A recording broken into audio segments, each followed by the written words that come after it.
Collector द्वारा adult portable ventilator को वापस करते हुए विक्रेता को दी गई चेतावनी।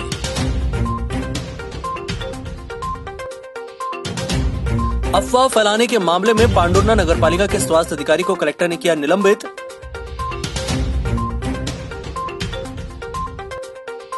चांद और चौरी समेत 10 उपार्जन केंद्रों का कलेक्टर डॉक्टर श्रीनिवास शर्मा ने किया निरीक्षण। कोरोना वॉरियर्स के लिए छत्तीसगढ़ की राज्यपाल ने भिजवाई 40 पीपीई किट। और जिला कांग्रेस अध्यक्ष गंगा प्रसाद तिवारी ने भोजन वितरण के नाम पर भाजपा पर लगाया ओछी राजनीति करने का आरोप। नमस्कार, छिंदवाड़ा लाइव के इस बुलेटिन में आपका स्वागत है। मैं हूं आपके साथ आकाश सोनी और अब खबरें विस्तार से। कलेक्टर डॉक्टर श्रीनिवास शर्मा द्वारा सांसद निधि से क्रय की गए एडल्ट वेंटिलेटर और 2 बाईपेप मशीन की खरीदी में अनियमितताओं की शिकायत पर जांच समिति द्वारा प्रस्तुत प्रतिवेदन के आधार पर एडल्ट पोर्टेबल वेंटिलेटर तत्काल प्रभाव से वापस करते हुए संबंधित विक्रेता को भविष्य के लिए सचेत किया गया है और जिस सामग्री की मांग की गई है वही सामग्री देने के निर्देश दिए गए हैं। निर्देश का पालन नहीं करने पर संबंधित के विरुद्ध भविष्य में नियमानुसार वैधानिक कार्रवाई की जाएगी। कलेक्टर डॉक्टर शर्मा ने बताया कि सांसद निधि से क्रय की गए एडल्ट वेंटिलेटर और 2 बाईपेप मशीन की खरीदी में अनियमितताओं की लिखित शिकायत प्राप्त होने पर मेडिकल कॉलेज के डीन, मुख्य चिकित्सा एवं स्वास्थ्य अधिकारी और जिला चिकित्सालय के सिविल सर्जन को जांच के निर्देश दिए गए थे। कलेक्टर शर्मा ने बताया कि जांच समिति द्वारा दिए गए तथ्यों के आधार और डीन मेडिकल कॉलेज से चर्चा के अनुसार यह निष्कर्ष निकलता है कि एडल्ट पोर्टेबल वेंटिलेटर विशेषकर कोरोना महामारी के रोगियों के लिए उपयुक्त नहीं है। इसको मान्य करते हुए और कॉन्ट्रैक्ट लिस्ट के अनुसार प्रथम एडल्ट वेंटिलेटर स्पेसिफिकेशन के अनुसार है और उसकी जो कीमत दर्शाई गई है उसी के अनुसार कीमत पाई गई है, लेकिन जो द्वितीय पोर्टेबल एडल्ट वेंटिलेटर दिया गया है उसका रेट उल्लेखित नहीं है। एडल्ट पोर्टेबल वेंटिलेटर की कीमत विक्रेता द्वारा 7,50,000 रुपए के स्थान पर 10,49,000 रुपए दर्शाई गई है, जो नियमानुसार सही नहीं होकर अधिक है। उन्होंने ऐसी स्थिति में संबंधित विक्रेता को एडल्ट पोर्टेबल वेंटिलेटर तत्काल प्रभाव से वापस करने के आदेश दिए और संबंधित विक्रेता को भविष्य के लिए सचेत करते हुए जिस सामग्री की मांग की गई है वही सामग्री देने के निर्देश दिए हैं। गोबर के कंडे की राख से भूख मिटाने वाले पांडुर्ना के वायरल समाचार होने के बाद प्रशासन जहां बुजुर्ग महिला पुनियाबाई के घर पहुंचकर उनके राख खाने की सच्चाई जानी और खुद अनुविभागीय अधिकारी द्वारा पंचनामा कर सभी का बयान सहित बुजुर्ग के भी बयान लेकर जांच की गई। इसी के साथ इस अफवाह के पीछे नगरपालिका के सफाई अधिकारी रवि चौधरी का नाम सामने आने पर अनुविभागीय अधिकारी के अनुमोदन पर नगरपालिका मुख्य अधिकारी नवनीत पांडे द्वारा रवि चौधरी के निलंबन का अनुमोदन के लिए कलेक्टर के पास भेज दिया गया। कोरोना से संघर्ष कर रहे जिले में अफवाह फैलाने पर यह सबसे बड़ी कार्रवाई है, जिसमें सफाई के मुख्य अधिकारी को कलेक्टर द्वारा निलंबित कर दिया गया। आपको बता दें कि जांच अधिकारी तहसीलदार मनोज चौरसिया ने जांच रिपोर्ट कलेक्टर के पास भेज दी थी। रवि चौधरी की भूमिका संदिग्ध रही और असत्य बातों को बढ़ा चढ़ाकर पत्रकार महोदय को बरसी गई। उसके फलस्वरूप शासन प्रशासन की छवि समाचार में प्रकाशित होने के कारण धूमिल हुई। इसके लिए उनके विरुद्ध विभागीय तौर पे कार्रवाई के लिए लिखा है और जहां तक मेरी जानकारी में कि एसडीएम साहब ने सीएमओ साहब को निर्देश दिए हैं कि रवि चौधरी को कार्रवाई की और सीएमओ साहब ने रवि चौधरी को तत्काल पद से निलंबित कर दिया। चांद और चौरी समेत जिले के 10 उपार्जन केंद्रों का कलेक्टर डॉक्टर श्रीनिवास शर्मा ने निरीक्षण किया। इस दौरान उन्होंने उपार्जन केंद्रों में पीने के पानी, छाया और सोशल डिस्टेंसिंग की व्यवस्थाओं का जायजा लिया। कलेक्टर शर्मा ने बताया कि 10 उपार्जन केंद्रों में से अधिकतर वेयर हाउसिंग कॉर्पोरेशन द्वारा ही तैयार किए गए हैं। अब तक करीब 237 किसानों ने कुल 3,360 क्विंटल ही गेहूं बेचा है। किसानों को कोई परेशानी न हो, इसका ध्यान रखा जाएगा। हम लोगों ने करीब 10 उपार्जन केंद्रों का निरीक्षण किया है। अभी कृषक बहुत थोड़े लोग आ रहे हैं। जो एसएमएस भेजे गए हैं उसमें अभी तक कुल जिले में 237 कृषक आए हैं और करीब 3,360 कुंटल के करीब खरीदी हुई है कल तक की। इसका तात्पर्य ये है कि अभी जो कृषकों की संख्या है वो अत्यंत न्यून है और मुझे ऐसा लगता है कि कुछ 2-4 दिनों के अंतराल के बाद खरीदी ठीक हो। जहां हम जिस उपार्जन केंद्र में गए अधिकतर वेयर हाउसिंग उपार्जन केंद्र बनाए गए हैं जहां पर खरीदी हो रही है और सभी व्यवस्थाएं समुचित रूप से उनके द्वारा की गई हैं। पानी की व्यवस्था, छाया की व्यवस्था, सोशल डिस्टेंसिंग की व्यवस्था और किसी प्रकार से कोई कृषक को कोई असुविधा न हो, इसका ध्यान रखा गया।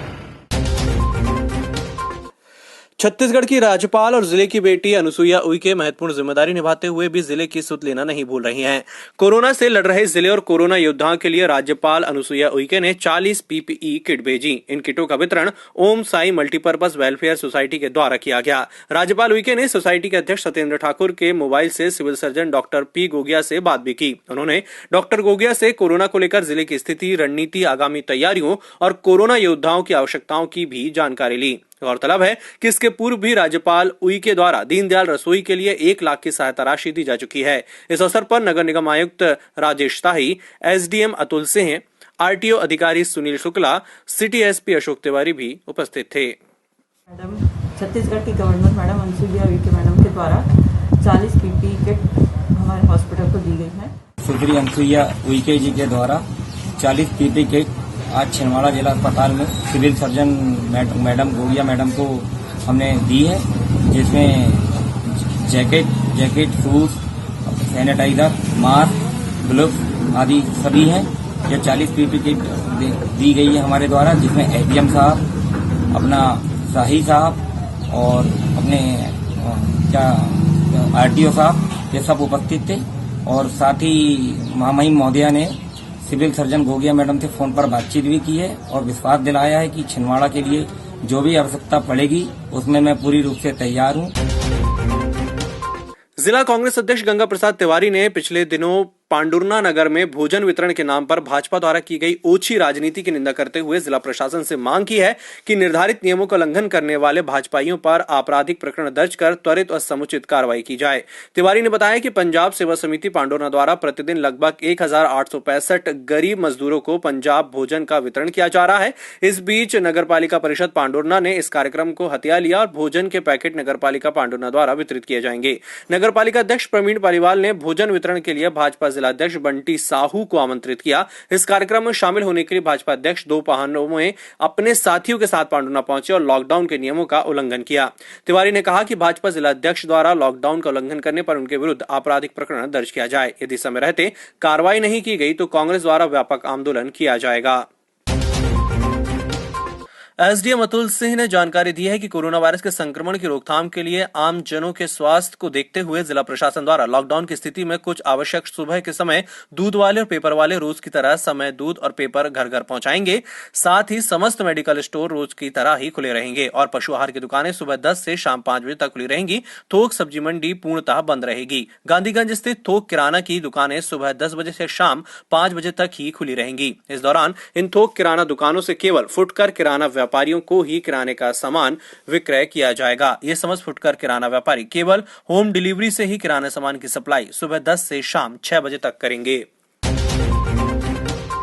जिले में कोरोना वायरस के संक्रमण के संबंध में जारी मीडिया बुलेटिन में मुख्य चिकित्सा एवं स्वास्थ्य अधिकारी डॉक्टर प्रदीप मोजेस ने बताया कि अभी तक विदेश से भ्रमण कर जिले में 134 यात्री आए हैं, जिनका स्वास्थ्य परीक्षण कर उन्हें होम क्वारंटीन किया गया है, जिसमें विदेशी व्यक्तियों को छोड़कर होम क्वारंटीन किए गए 52 व्यक्ति शामिल हैं, जिसमें सिंगोड़ी में 30 और कन्या शिक्षा परिषद छात्रावास छिंदवाड़ा में 22 हैं। अभी विदेश से लौटे 31 यात्री जिले में नहीं आए हैं। जिले में अन्य राज्यों और जिले से 20,060 यात्री आए हैं। इन सभी यात्रियों का स्वास्थ्य परीक्षण भी कर लिया गया है। जिले में 130 व्यक्तियों का होम क्वारंटीन पूर्ण हो चुका है और 4 मरीज हॉस्पिटल में आइसोलेटेड हैं। उन्होंने बताया कि जिले से कोरोना वायरस के 151 सैंपल जांच के लिए भेजे गए, जिनमें से 4 सैंपल पॉजिटिव और 141 सैंपल नेगेटिव आए हैं। वहीं 5 सैंपल की जांच आना बाकी है।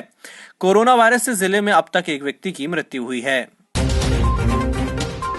शुक्रवार को प्रमुख सचिव भोपाल द्वारा कोरोना वायरस को लेकर पूरे मध्य प्रदेश में वीडियो कॉन्फ्रेंसिंग के माध्यम से सभी जिले के कलेक्टर्स और अधिकारियों से बातचीत की गई। इसी दौरान छिंदवाड़ा में भी कलेक्ट्रेट में कलेक्टर, एसपी और सभी वरिष्ठ अधिकारियों ने इस कॉन्फ्रेंसिंग में भाग लेकर अपने जिले की स्थिति से उन्हें अवगत कराया।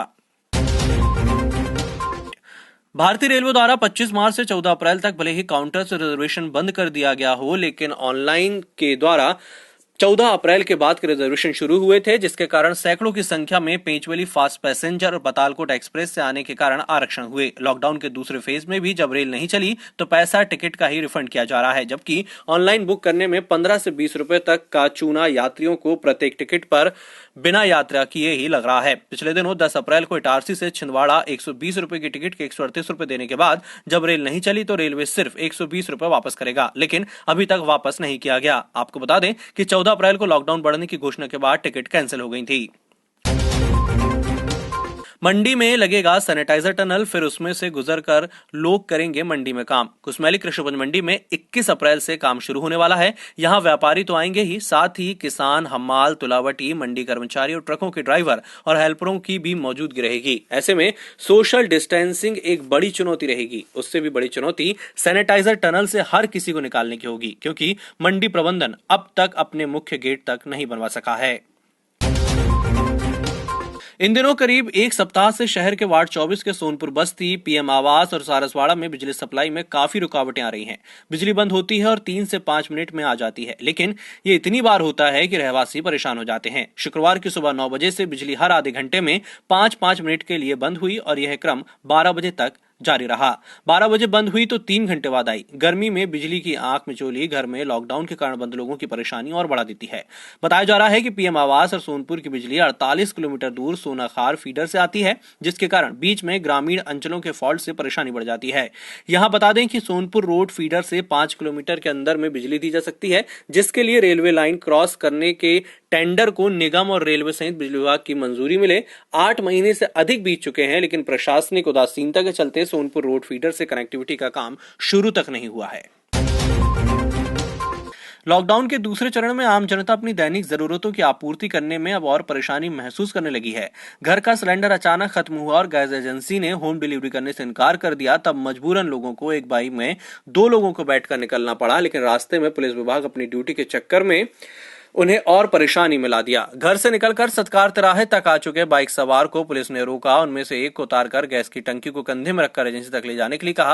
आपको बता दें कि यह नियम सिर्फ बाइक में गैस टंकी ले जाने वालों के लिए बना दिया गया है, जबकि गैस एजेंसी के डिलीवरी वाहनों में सवार कर्मचारी खुद बिना मास्क, बिना सैनिटाइजर के नियमों की धज्जियां उड़ा रहे हैं। गैस भराने के लिए गैस खत्म हो गई थी, पुलिस वाले रोक लिए, बोले सिंगल जाओ, बोले मैं बोले सर कैसे ले जाऊँ, बोले पैदल ले जाओ। बोले कौन से चौक पे रोके आपको? ये आगे वाला। कहाँ रोके? सरकार चौक जेल। सिलेंडर भरा है क्या? नहीं खाली। तो उसमें नहीं जाओगे, ये बात नहीं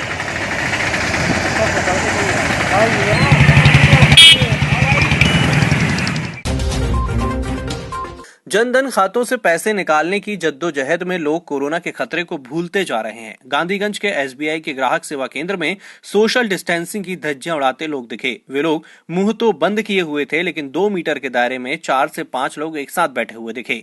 ना तो यहां पुलिस व्यवस्था बनाते दिखी और न ही ग्राहक सेवा केंद्र प्रबंधन ने अपने कर्तव्य को निभाया। लॉकडाउन का नुकसान लोगों को सब्जियों की दोगुनी कीमत देकर भी चुकाना पड़ रहा है। प्रशासन इनकी कीमतों को नियंत्रित करने में असफल हो चुका है। दरअसल जब गुरैया सब्जी मंडी जाकर दामों की जानकारी ली गई तो कई सब्जियों के दाम 3 गुना तक ज्यादा मिले। आलू को छोड़ दें तो प्रायः सभी सब्जियों के दाम आम मध्यम वर्गीय के जेब से बाहर हो चुके हैं। थोक में 11 रुपए किलो प्याज, फुटकर में 25 रुपए किलो, 10 रुपए किलो गिल की भिंडी फुटकर में 30 रुपए किलो बेची जा रही है। शहरवासियों को यदि सब्जी लेना है तो इन्हीं ठेले वालों से ही लेना होगा। जुन्नारदेव बीएसएनएल नेटवर्क दोपहर 2 बजे से बंद होने के कारण उपभोक्ताओं को भारी परेशानियों का सामना करना पड़ा। लॉकडाउन के दौरान क्षेत्र की जनता को मोबाइल नेटवर्क की अत्यंत आवश्यकता रहती है। नेटवर्क बंद होने से लोगों के जरूरी काम प्रभावित हुए, वहीं मीडिया सहित कई कार्य प्रभावित रहे।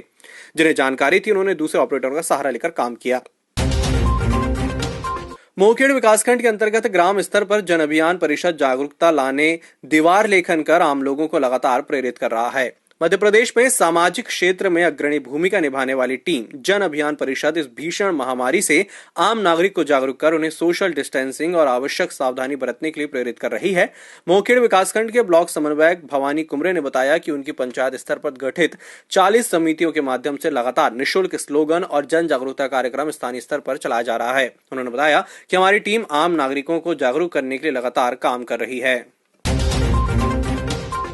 कोरोना संक्रमण से उत्पन्न इन हालातों में कई दिनों से जो रिक्शा चलाने वाले हैं, जो मजदूरी करने वाले हैं, उनके परिवार में खाने को लेकर गंभीर संकट आ गया है, जिसको देखते हुए पंजाब सेवा समिति छिंदवाड़ा ने उनकी मदद करने के लिए रोजमर्रा की आवश्यक खाद्य सामग्रियों को एक पैकेट बनाकर वितरित कर रही है, जिसमें पुण्यकार के लिए पंजाबी समाज के वरिष्ठजनों, पंजाबी महिला कार्यकारिणी, पंजाबी युवा कार्यकारिणी, समाज के सभी परिवारों के द्वारा तन मन धन से सहयोग दिया जा रहा है, जिससे समाज ने 7 लाख रुपए एकत्रित कर समाज के कार्यकारिणी सभी वरिष्ठजनों के युवाओं के द्वारा स्वयं श्रम कर 1500 पैकेट बनाए गए और वितरित किए गए। स्वयंसेवी परार समिति ने पतालकोट के ग्राम हर्राकछार, चिमटीपुर, रातेड़, घाना कौड़िया में खाद्य सामग्री किट का वितरण किया। समिति के रामदास नागरे धारा सिंह डहरिया ने बताया कि परार्थ समिति प्रमुख मंजरी चांदे के मार्गदर्शन में 5 गांव में गर्भवती, धात्री महिलाओं और अति कुपोषित बच्चों, रोजगार के लिए पलायन करने वाले ग्रामीण परिवारों, वृद्धजनों और परिवारों को भोजन सामग्री की 55 किट वितरित की गई। वैश्विक महामारी कोरोना के संकट में प्रयास सामाजिक संगठन सौंसर द्वारा प्रशासन के दिशा निर्देशानुसार सामाजिक दूरी के नियम का पालन करते हुए अति दुर्गम पहुंच विहीन क्षेत्र तहसील सौंसर के पिपरधरी में जरूरतमंद लोगों को दैनिक उपयोगी वस्तुओं का वितरण किया जा रहा है। संवाददाता ने बताया कि प्रयास संगठन हमेशा से ऐसे ही सामाजिक कार्य करता रहा है और भविष्य में भी इसी तरह के सामाजिक कार्य करता रहेगा। इस बुलेटिन में इतना ही। नमस्कार।